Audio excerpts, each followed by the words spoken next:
ठाकुर जी ने जो लीला द्वापर युग में नहीं की, वो लीला ठाकुर जी ने कलयुग में आकर अपने संतों से की है। इन वृंदावन के संतों को आप ऐसे ही मत समझना। ये वृंदावन के संत महान थे। वृंदावन के सिर्फ यही 6 गोस्वामी नहीं थे। वृंदावन में तो अनंत संत हुए हैं। जितना इनकी कथा में डूबोगे, एक अलग ही श्री राधा कृष्ण की लीला आपको सुनने को मिलेगी। महान है कलयुग, जिसमें भगवान अपने भक्तों के साथ ऐसी दिव्य लीला करते हैं। जय श्री राधे। आप सभी का हमारे YouTube चैनल कथा अमृत रस पे बहुत बहुत स्वागत है। इस वीडियो को आगे बढ़ाने से पहले आप सभी का ये जानना ज़रूरी है कि श्री कृष्ण चैतन्य महाप्रभु, जो कि राधा कृष्ण का मिलित स्वरूप थे, उन्होंने ही अपने वृंदावन में 6 गोस्वामी भेजे थे, जिनकी वजह से नाम संकीर्तन का खूब प्रचार तो हुआ। परंतु जब श्री कृष्ण ने द्वापर के अंत में अपनी लीला को विश्राम दिया, तब उसके बाद श्री कृष्ण ने जो लीला की ब्रज में, उसके सिर्फ चिन्ह मात्र ही रह गए थे। उन सबको दोबारा प्रकट करने के लिए महाप्रभु जी ने अपने गोस्वामियों को भेजा था।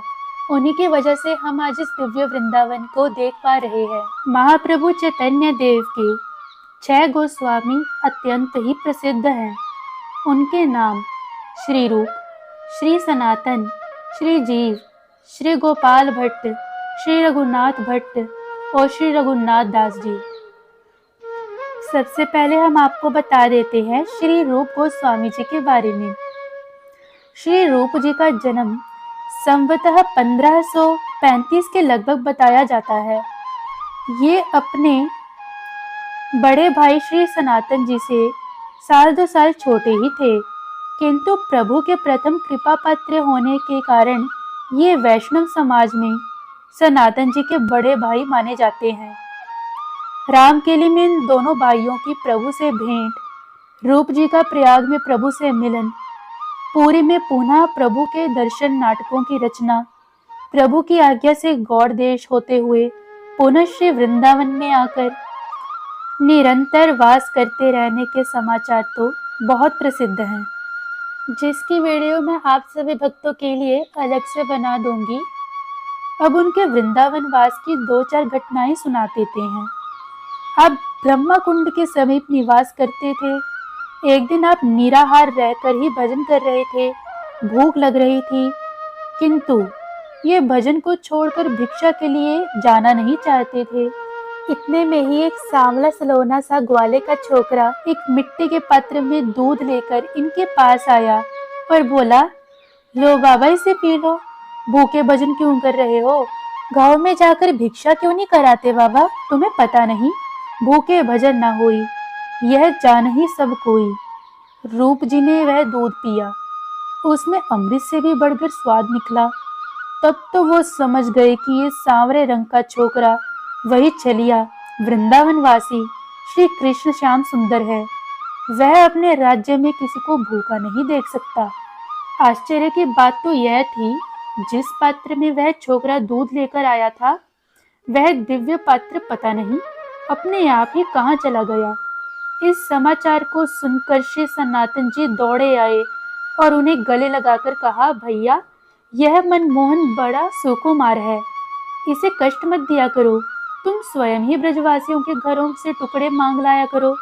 उस दिन से श्री रूप जी मधुकरी भिक्षा नित्य प्रति करने जाने लगे। एक दिन श्री गोविंद देव जी ने इन्हें स्वप्न में आज्ञा दी, भैया, मैं अमुक स्थान में जमीन के नीचे दबा हुआ पड़ा हूँ।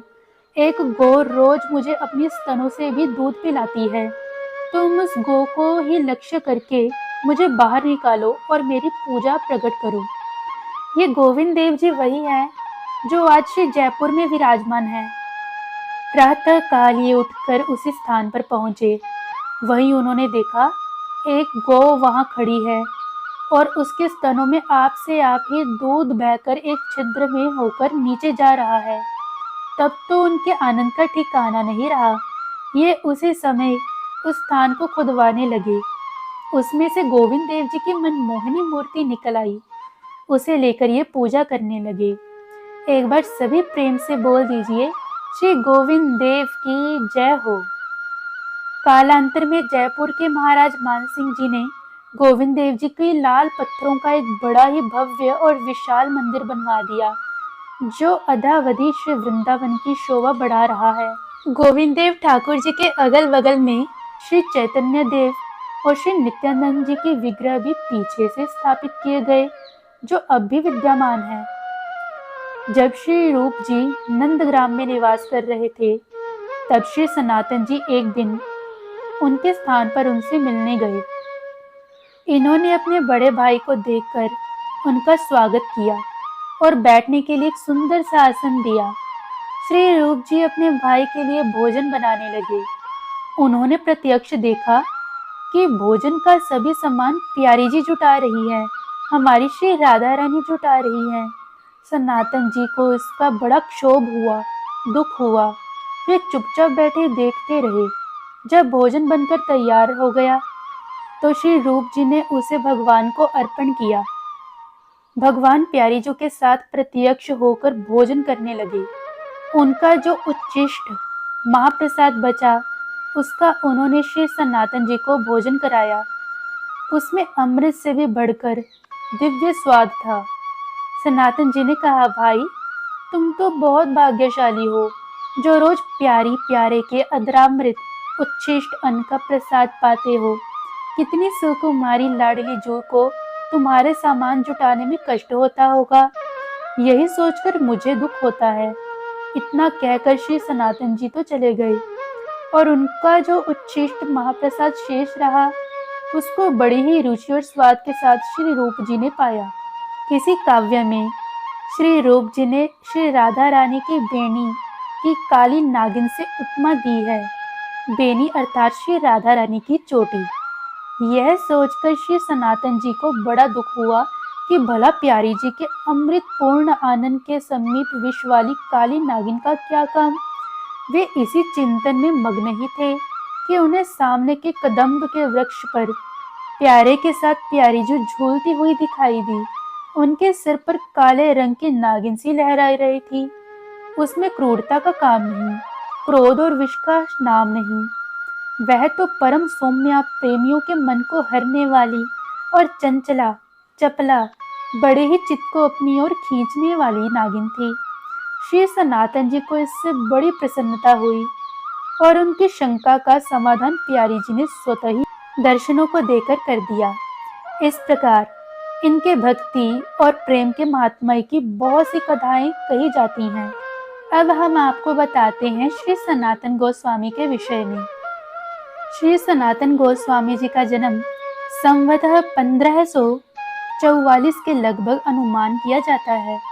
इनके कारावास का वृत्तांत, उससे मुक्ति लाभ करके प्रयाग में आगमन, प्रभु के पाद पन्नों में रहकर शास्त्रीय शिक्षा का श्रवण, वृंदावन गमन, पुनः लौटकर पुरी में आगमन, शरीर में भयंकर खुजली का हो जाना, श्री जगन्नाथ जी की रथ के नीचे प्राण त्यागने का निश्चय, प्रभु की आज्ञा से वृंदावन में जाकर भजन और पुस्तकों का प्रणयन करते रहने का वृत्तांत श्री चैतन्य चरितावली में विस्तार से बताया गया है। इनके वृंदावन से संबंधित 2-4 घटनाओं को हम आपको सुनाते हैं, जिसे सुनकर आपका श्री वृंदावन के प्रति और भी श्रद्धा बढ़ेगी। एक दिन ये श्री यमुना जी स्नान करने के निमित्त जा रहे थे। रास्ते में एक पारस पत्थर का टुकड़ा इन्हें पड़ा हुआ मिला। पारस एक ऐसा टुकड़ा है जिससे लगकर कोई भी वस्तु सोना बन जाती है, अमूल्य बन जाती है। वही टुकड़ा इनके पैर में लगा। इन्होंने उसे वही धूलि से ढक दिया। उसी दिन एक ब्राह्मण उनके पास आकर धन की याचना करने लगे। इन्होंने बहुत कहा, भाई हम भिक्षुक हैं, मांग कर टुकड़ा खाते हैं, भला हमारे पास धन कहाँ है? किसी धनी सेठ साहूकार के पास जाओ तुम। किंतु वह मानता ही नहीं था। उसने कहा, श्री महाराज, मैंने धन की कामना से ही अनेकों वर्षों तक शिव की आराधना की। इसीलिए शिव ने संतुष्ट होकर रात्रि के समय स्वप्न में मुझसे कहा, हे ब्राह्मण, तो जिस इच्छा से मेरा पूजन करता है वह इच्छा तेरे वृंदावन में सनातन गोस्वामी के समीप जाने से पूर्ण होगी। बस उन्हीं के स्वप्न से आकर मैं आपकी शरण में आया, मुझ पर कृपा करें। इस पर सनातन गोस्वामी को उस पारस पत्थर की याद आ गई। इन्होंने कहा, अच्छी बात है, मेरे साथ यमुना जी चलो। यह कहकर ये उसे यमुना किनारे ले गए। दूर से ही अंगुली के इशारे से इन्होंने उसे पारस की जगह बता दी। उसने बहुत ढूंढा किंतु पारस नहीं मिला। तब तो उसने कहा, आप मेरी वंचना न कीजिए, यदि हो तो आप ही ढूंढ कर दे दीजिए। इन्होंने कहा, भाई इसमें वंचना की बात ही नहीं, मैं तो उसका स्पर्श ही नहीं करना चाहता। तुम धैर्य के साथ ढूंढो, यही मिल जाएगा। ब्राह्मण ढूंढने लगा, सहसा उससे पारस का टुकड़ा मिल गया। उसी समय उसने एक लोहे के टुकड़े से उसे छुआ, उसकी परीक्षा की। देखते ही देखते लोहे का टुकड़ा सोना बन गया। ब्राह्मण प्रसन्न होकर उसे अपने घर ले गया। वो आधे ही रास्ते में पहुंचा होगा कि उसका विचार एकदम बदल गया। उसने सोचा, जो महापुरुष घर घर से टुकड़ा मांगकर खाते हैं और इस संसार में इतना अमूल्य समझी जाने वाली इस मणि को हाथ से स्पर्श नहीं करते, अवश्य ही उनके पास इस असाधारण पत्थर से बढ़कर कुछ और वस्तु है। मैं तो उनसे उसी को प्राप्त करूंगा। इस पारस को देखकर तो उन्होंने मुझे बहका दिया। यह सोचकर वह लौट आया और उनके समीप आया और चरणों में गिरकर रो रो कर अपनी मनोव्यथा सुनाई।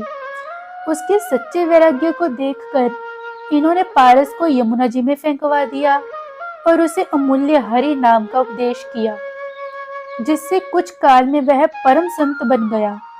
किसी ने ठीक ही कहा है, पारस में अरु संत में संत अधिक कर मान, वह लोहा सो ना करे, यह करे आपु समान। ये मथुरा जी में मधुकरी करने के लिए एक चौबे के घर जाया करते। उस चौबे की स्त्री परम भक्ता और श्री मदन मोहन भगवान की उपासिका थी। उसके घर बार बार से श्री मदन मोहन भगवान विराजते थे। सनातन जी उनकी मनोहर मूर्ति के दर्शन से अत्यंत ही प्रसन्न होते। असल में वो तो श्री मदन मोहन जी के दर्शन के लिए ही जाते। उस चौबिन का एक छोटा सा बालक था। मदन मोहन भी बालक ही ठहरे। दोनों में खूब दोस्ती थी। चौबिन के लड़के के साथ ही एक पात्र में भोजन करते। सनातन जी को देखकर बड़ा आश्चर्य होता कि ये मदन मोहन सरकार बड़े ही विचित्र हैं। एक दिन ये मधुकरी लेने गए। चौबिन इन्हें भिक्षा देने लगी। इन्होंने आग्रह पूर्वक कहा, माता, यदि तुम मुझे कुछ देना ही चाहती हो तो इस बच्चे का उत्कृष्ट अन्न मुझे दे दो। चौबिन ने इनकी प्रार्थना स्वीकार कर ली और इन्हें वही मदन मोहन का उत्कृष्ट प्रसाद दे दिया। बस फिर क्या था, इन्होंने तो उस माखन चोर की लपलपाती जीभ से भरे लगे हुए अन्न का चस्का लग गया। फिर नित्य प्रति उसी उत्कृष्ट अन्न को खाने लगे। एक दिन स्वप्न में आकर मदन मोहन जी ने कहा, भाई, शहर में तो हमें ऊब सी मालूम पड़ती है, तुम इस चौबिन से मुझे ले जाओ, मैं तो जंगल में रहूंगा। ठीक उसी रात्रि को चौबिन को भी यही स्वप्न हुआ कि तू मुझे सनातन गोस्वामी को दे दे। दूसरे दिन ये गए और उन्होंने कहा, माता जी, मदन मोहन अब वन में रहना चाहते हैं, तुम्हारी क्या इच्छा है? कुछ प्रेम युक्त रोष के स्वर में चौबिन ने कहा, साधु बाबा, इसकी यह सब करतूत मुझे पहले से ही मालूम है। एक जगह रहना तो यह जानता ही नहीं। यह बड़ा निर्मोही है, इसको कोई सगा नहीं। भला यशोदा ने इसका इतना लालन पालन किया, खिला पिलाकर इतना बड़ा किया, उसे भी बटाऊ की तरह छोड़कर चला गया। मुझे भी कहता था मेरा यहाँ मन नहीं लगता। मैंने भी सोच लिया, मन नहीं लगता तो मेरी बला से, जब तुझे मेरा मोह नहीं तो मुझे भी तेरा मोह नहीं। भले ही तू साधु के साथ चला जा। ऐसे कहते कहते आंसू में आंसू भरकर उसने मदन मोहन को सनातन जी के साथ कर दिया। ऊपर से तो वह ऐसी बातें कर रही थी, किंतु उसका हृदय अपने मदन मोहन के विरह में तड़फ रहा था। सनातन जी मदन मोहन को साथ लेकर यमुना के किनारे गए। अब मदन मोहन के रहने के लिए उन्होंने सूर्य घाट के समीप एक सुरम्य टीले पर फूस की झोपड़ी बना ली और उसी में वे मदन मोहन की पूजा करने लगे। अब वे घर घर के आटे की चुटकी मांग लाते और उसी को बिना नमक की मधुकरी बनाकर मदन मोहन जी को भोग लगाते।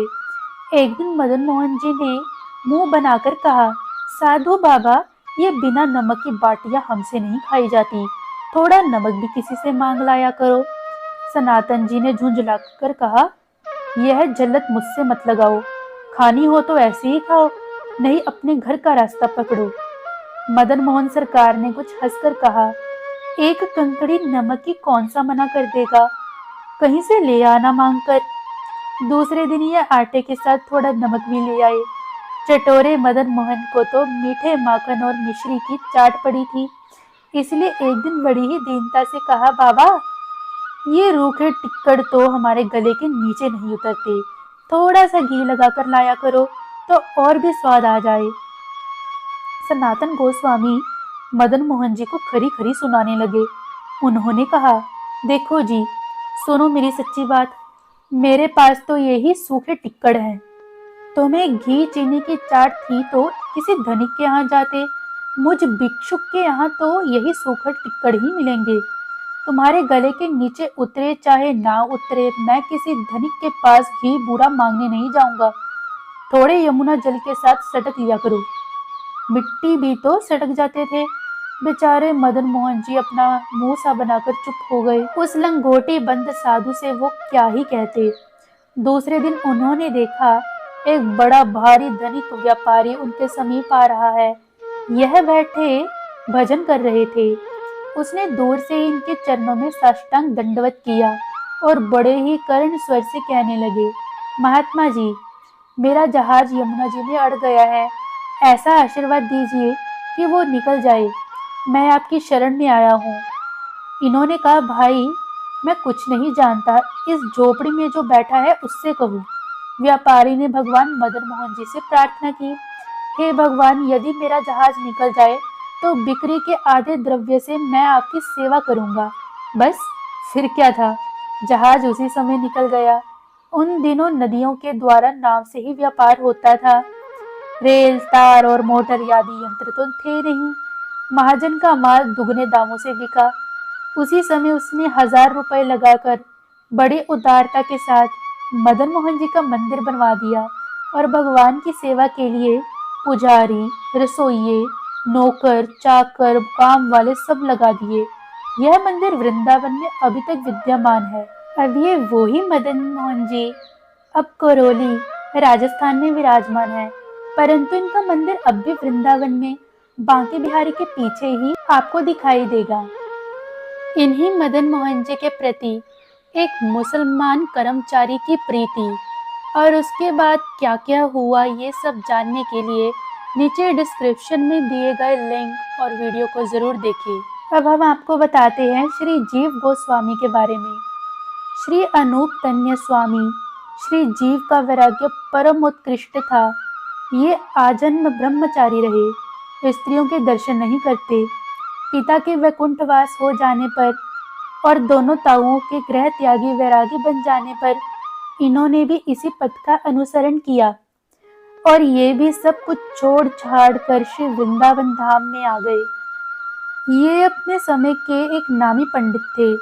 ब्रज मंडल में इनकी अत्यधिक प्रतिष्ठा थी। इनके संबंध में भी एक दो घटनाएं सुनी जाती हैं। एक बार कोई दिग्विजय पंडित दिग्विजय की इच्छा से वृंदावन में आया। श्री रूप तथा श्री सनातन जी ने तो उससे बिना शास्त्रार्थ किए ही विजय पत्र लिख दिया, किंतु श्री जीव गोस्वामी उससे भिड़ गए और उसे परास्त करके ही छोड़ा। इस समाचार को सुनकर श्री रूप गोस्वामी जी ने उन्हें डांटा और यहाँ तक कह दिया, जो वैष्णव दूसरों को मान नहीं देता वह सच्चा वैष्णव नहीं है। हमें जय पराजय से क्या, तुम जय की इच्छा से उससे भिड़ पड़े, इसलिए अब हमारे सामने मत आना। इन्हें बहुत दुख हुआ और ये अनशन करके यमुना किनारे बैठ गए। श्री सनातन जी ने यह जब समाचार सुना तो उन्होंने रूप गोस्वामी के पास आकर पूछा, वैष्णवों को जीव गोस्वामी के ऊपर दया करनी चाहिए या अदया? श्री रूप जी ने कहा, यह तो सर्वसम्मत सिद्धांत है कि वैष्णव को जीव मात्र के प्रति दया के भाव प्रदर्शित करने चाहिए। बस इतना सुनते ही श्री सनातन जी ने जीव गोस्वामी को उनके पैरों में पड़ने का संकेत किया। जीव गोस्वामी जी अधीर होकर उनके पैरों में गिर गए और अपने अपराध की क्षमा मांगी और फूट फूट कर रुदन करने लगे। श्री रूप गोस्वामी का हृदय भी भर आया। उन्होंने हृदय से लगाया और उनके अपराध की क्षमा मांग ली। श्री कृष्ण परम भक्ता मीराबाई भी जब वृंदावन आई थी तो वृंदावन में संतों का दर्शन की इच्छा से इनके यहाँ दर्शन करने आई। मीराबाई के विषय में अगर आप जानना चाहते हैं कि मीराबाई पिछले जन्म में कौन थी और उनके मृत्यु के समय में क्या लीला हुई, ये सब जानने के लिए नीचे वीडियो में दिए गए डिस्क्रिप्शन को जरूर देखें। उन दिनों ये एकांतवास में रहते और स्त्रियों को इनके आश्रम में जाने की मनाही थी। जब मीराबाई जी ने इनसे मिलने की इच्छा प्रकट की तो उन्हें उत्तर मिला कि वे स्त्रियों से नहीं मिलते। तब मीराबाई जी ने संदेश पठाया, वृंदावन तो बांके बिहारी लाल का अंतःपुर है। मैंने तो जाना कि श्री कृष्ण के अलावा यहाँ कोई और पुरुष नहीं है। संतों के वेश में गोपियां छिपी हुई हैं और इन्हें गोपी जानकर मैं इनका दर्शन करने आई। बस इतना सुनना ही था कि इस बात से प्रसन्न हो इन्होंने मीराबाई को अपना दर्शन दिया।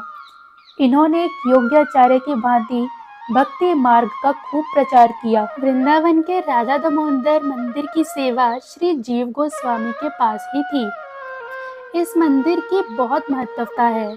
इसमें एक ऐसी शिला है जो कि साक्षात गिरिराज प्रभु है। जो भी वृद्ध गिरिराज की परिक्रमा ना लगा सके, केवल इस मंदिर की 4 परिक्रमा लगाए और इसी से ही गोवर्धन की परिक्रमा का फल मिलता है। दामोदर मंदिर के विषय में और जानना हो तो नीचे डिस्क्रिप्शन में दिए गए लिंक को जरूर देखिए। श्री रघुनाथ दास जी का वैराग्य, ग्रह त्याग, पूरी निवास, महाप्रभु तथा श्री स्वरूप गोस्वामी के तिरोभाव के अनंतर ये अत्यंत ही दुखी होकर वृंदावन चलाए। इनकी इच्छा थी कि हम गोवर्धन पर्वत से कूदकर अपने प्राणों को गंवा दे, किंतु श्री रूप सनातन आदि के समझाने बुझाने पर इन्होंने शरीर त्याग का विचार परित्याग किया। ये राधा कुंड के समीप सदा वास करते। कहते हैं कि ये 24 घंटे में केवल एक बार थोड़ा सा मट्ठा पीकर रहते। ये सदा प्रेम में विभोर होकर राधे राधे चिल्लाते रहते। घर बार सब त्यागने के बाद इन्होंने जीव भर कभी जीवा का स्वाद नहीं लिया, सुंदर वस्त्र नहीं पहने और भी किसी प्रकार के संसारी सुख का उपभोग नहीं किया। लगभग 100 वर्षों तक इन्होंने त्याग वैराग्यमय श्वासों से इस स्वार्थपूर्ण संसार के वायुमंडल को पवित्र कर दिया। राजपुत्र होकर भी इनका इतना त्याग। दास महाशय, आपके श्री चरणों में हमारे कोटि कोटि प्रणाम है। गोस्वामी श्री रघुनाथ दास जी हमेशा श्यामा श्याम की लीला में ही रहते थे। एक बार क्या हुआ कि श्यामा श्याम दिव्य लीला कर रहे थे। खेलते ही खेलते श्री प्रिया जी की बेणी गिर गई। श्री श्यामा श्याम की लीला में गोस्वामी जी भी श्री प्रिया जी की सखी के रूप में सेवा कर रहे थे। लीला देखते ही देखते उनका मन व्याकुल हो उठा कि आखिरकार श्री प्रिया जी की बेणी कहाँ गिर गई। बहुत ढूंढा पर कहीं ना मिली और ढूंढते ढूंढते वो वृंदावन आ गए।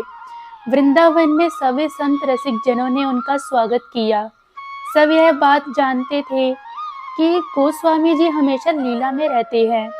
उस समय में वृंदावन के सभी रसिक जन श्री हितहरिवंश रूप सनातन गोस्वामी, गोपाल भट्ट, यहाँ तक कि साक्षात श्री स्वामी जी महाराज भी विराजमान थे। सभी के प्रश्न करने पर उन्होंने बताया कि श्री प्रिया जी की बेणी कहीं खो गई है। वहीं ढूंढते ढूंढते ही वो यहाँ आ गए। परंतु उस समय यह बात कोई ना जान सका कि श्री प्रिया जी की बेणी आखिर कहाँ खोई है। देखते ही देखते वो स्वामी जी के समीप आ पहुंचे। और स्वामी जी तो साक्षात ललिता सखी स्वरूप हैं, वो तो सब जानते हैं। उन्होंने रघुनाथ दास जी का स्वागत किया और उनके पूछने से पूर्व ही उन्होंने बता दिया कि श्री प्रिया जी की वेणी वहीं पर है, एक वृक्ष के नीचे। आप जाइए, आप वहीं पाओगे और श्री प्रिया जी की लीला को संपूर्ण कीजिए। इस प्रकार से रघुनाथ गोस्वामी उसी जगह पर पहुंचे जहां पर श्री प्रिया जी की वेणी गिरी थी। देखा तो वहीं पर श्री प्रिया जी की वेणी को पाया। उसे देखकर वो बहुत प्रसन्न हुए और फिर से श्री श्यामा श्याम की दिव्य लीला में डूब गए। धन्य है श्री वृंदावन के संत। अब हम आपको बताते हैं संक्षिप्त में श्री रघुनाथ भट्ट के बारे में। तपन मिश्र के सुपुत्र श्री रघुनाथ भट्ट अपने माता पिता के प्रलोक गमन के अनंतर 8 महीने के प्रभु के पाद पन्नों में रहकर उन्हीं की आज्ञा से वृंदावन जाकर रहने लगे। ये भागवत के बड़े भारी पंडित थे। इनका स्वर बड़ा ही कोमल था। ये श्री रूप गोस्वामी की सभा में श्रीमद् भागवत कथा कहते। अब हम आपको बताते हैं श्री गोपाल भट्ट के बारे में। ये श्री रंग क्षेत्र निवासी वेंकट भट्ट के पुत्र तथा श्री प्रकाशानंद सरस्वती के भतीजे थे। पिता के प्रलोक गमन के अनंतर ये वृंदावन वास करने के निमित्त चले आए। दक्षिण यात्रा में जब ये छोटे थे तभी प्रभु ने इन्हें घर पर 4 मास बिताए, यानी 4 मास बिताए। उसके बाद इनकी फिर महाप्रभु से भेंट नहीं हुई। इनके आगमन का समाचार श्री रूप सनातन जी ने प्रभु के पास पठाया था।